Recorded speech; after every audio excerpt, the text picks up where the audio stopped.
વહેલી સવારે 4:30 ભયંકર ભૂકંપના આંચકાથી વાગડ વિસ્તારની ધરા દણધણી ઉઠી હતી. સંબંધિત કચેરીનો સંપર્ક સાધતા જણાવાયું કે 4:30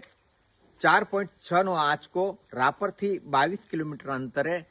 ઉત્તર પશ્ચિમ દિશાએ આવેલું છે, જેનું કેન્દ્રબિંદુ અને એક નહીં પરંતુ ઉપરા છાપરી 8 આંચકાઓ નોંધાયા છે. જેની તીવ્રતાની વાત કરીએ તો 4:30 6.4, 4:39 1.7, 4:39 1.5, 4:46 1.4, 4:49 1.8, 4:53 1.5, 4:54 2.5, 5:11 1.4 અને 5:25 1.4 ના ઉપરા છાપરી 8 આંચકા નોંધાયા છે, જેનું કેન્દ્ર બિંદુ રાપરની પશ્ચિમે 22.7 કિલોમીટર અંતરે બતાવી રહ્યું છે. આ ભૂકંપની તીવ્રતા